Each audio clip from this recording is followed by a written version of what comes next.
사랑하는 새벽나라 친구들 만나서 반갑습니다. 여러분과 함께 월요일 말씀을 나눌 서혜진 전도사입니다. 오늘 말씀을 통해 하나님의 사랑과 마음을 깨닫고 순종의 삶을 살아가기를 간절히 소망합니다. 얼마 전 저는 이사를 하게 되었는데요. 새 집에 간다는 설렘도 잠시였습니다. 막상 집 안에 들어가 보니 화장실과 방벽, 창틀 사이사이까지 곰팡이가 가득했습니다. 눈에 보이는 곳은 물론 잘 보이지 않는 곳까지 곰팡이가 퍼져 있어서 이 상태로는 도저히 살 수 없겠더라고요.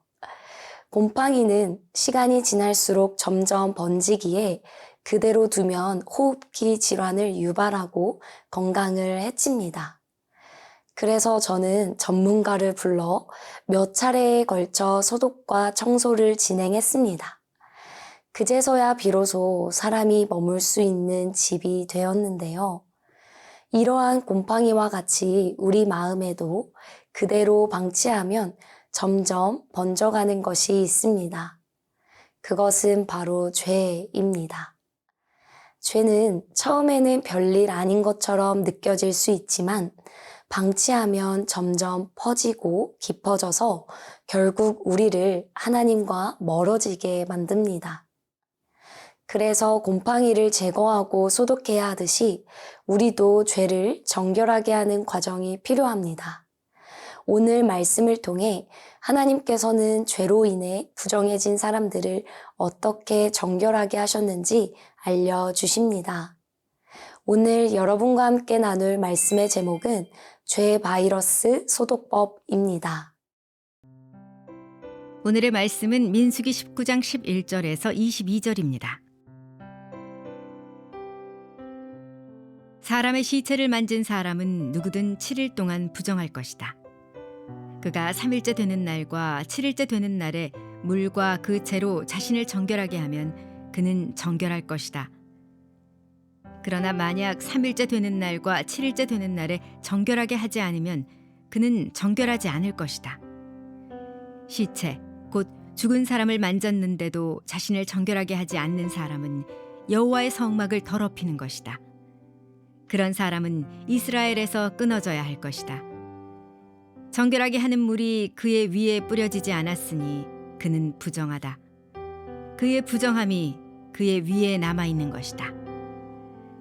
누가 장막 안에서 죽었을 경우의 율법은 이렇다. 누구나 그 장막에 들어가든지 그 장막 안에 있든지 7일 동안 부정할 것이다. 뚜껑이 단단히 닫혀 있지 않고 열려있는 그릇들도 다 부정할 것이다. 누구든 들판에서 칼에 맞아 죽은 사람이나 시체를 만진 경우나 혹은 사람의 뼈나 무덤을 만진 경우는 7일 동안 부정할 것이다. 부정한 사람들을 위해서는 죄의 정결을 위한 제물을 불태운 재를 가져다가 그릇에 담고 거기에 깨끗한 물을 붓는다. 정결한 사람이 우슬초를 가져다 물에 담갔다가 장막과 그 모든 물건들과 거기 있던 사람들 그리고 사람의 뼈나 죽임당한 사람이나 시체나 무덤을 만진 사람에게 뿌린다. 그 정결한 사람은 셋째 날과 일곱째 날에 부정한 사람에게 뿌려서 일곱째 날에 그 사람을 정결하게 한다. 정결하게 된 사람은 자기 옷을 빨고 자기 몸을 물로 씻어야 하는데 그러면 그날 저녁에 그는 정결해질 것이다. 그러나 부정한 사람이 스스로 정결하게 하지 않으면 그는 회중 가운데서 끊어져야 한다. 이는 그가 여호와의 성소를 더럽혔기 때문이다. 정결하게 하는 물이 그에게 뿌려지지 않았으니 그는 부정하다. 이것이 그들을 위한 영원한 율례다. 정결하게 하는 물을 뿌리는 사람은 자기 옷을 빨아야 한다. 정결하게 하는 물을 만진 사람은 누구나 저녁 때까지 부정하다. 부정한 사람이 만진 것은 무엇이든 부정하게 되고 그것을 만진 사람 역시 저녁 때까지 부정하다. 본문 말씀 13절 함께 읽기 원합니다. 시체에 곧 죽은 사람을 만졌는데도 자신을 정결하게 하지 않는 사람은 여호와의 성막을 더럽히는 것이다. 그런 사람은 이스라엘에서 끊어져야 할 것이다. 정결하게 하는 물이 그의 위에 뿌려지지 않았으니 그는 부정하다. 그의 부정함이 그의 위에 남아있는 것이다. 아멘. 우리는 중요한 친구를 만날 때 더더욱 옷차림에 신경을 씁니다. 외모를 단정하게 하고 옷을 정돈하죠. 이는 만나는 친구에게 잘 보이고 싶고 좋은 관계를 유지하기 위함인데요. 마찬가지로 거룩하신 하나님과 바른 관계, 깊은 만남을 위해서는 반드시 신경 써야 할 것이 있습니다. 바로 정결함입니다. 오늘 본문에 기록된 정결 의식은 예수 그리스도의 속죄를 통해 완전히 회복될 하나님과의 관계를 상징하는 중요한 예표인데요. 오늘 말씀은 시신을 만졌거나 시신과 같은 공간에 있었거나 시신과 가까이 한 사물을 적절히 다루지 않는 자는 모두 부정하다고 규정합니다.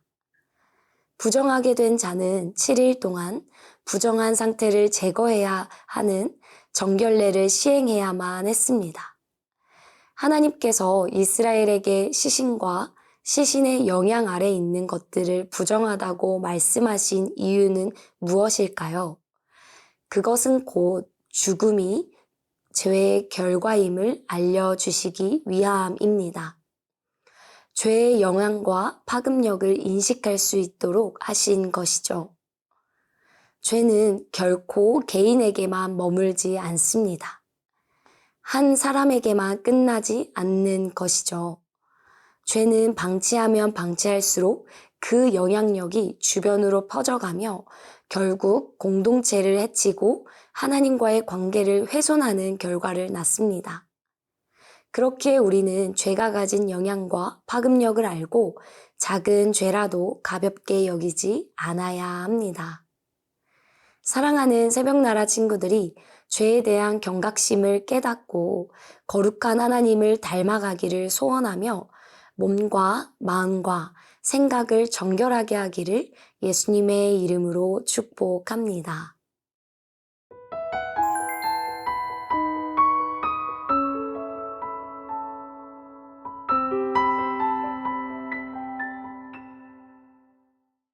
오늘 본문 말씀 20절 함께 읽겠습니다. 그러나 부정한 사람이 스스로 정결하게 하지 않으면 그는 회중 가운데서 끊어져야 한다. 이는 그가 여호와의 성소를 더럽혔기 때문이다. 정결하게 하는 물이 그에게 뿌려지지 않았으니 그는 부정하다.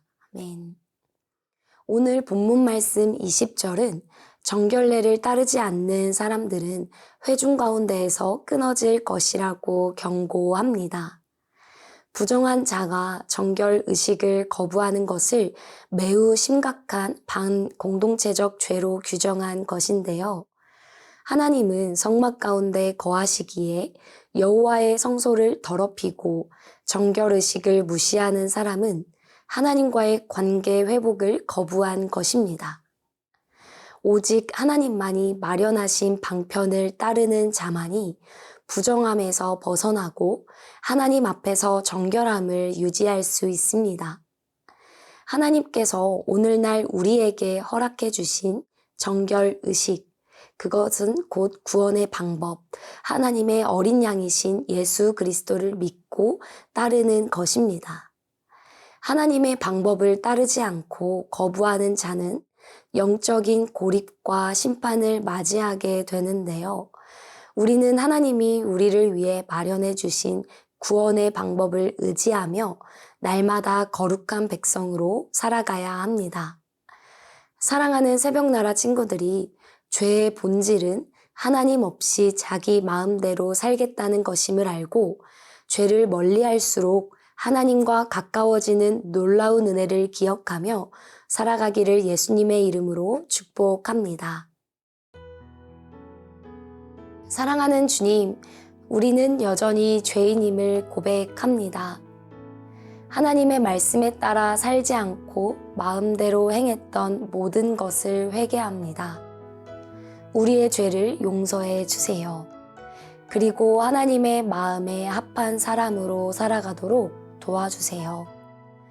날마다 성령님과 동행하며 말씀 충만한 삶을 살아가기를 간절히 기도합니다. 예수님의 이름으로 기도드립니다. 아멘.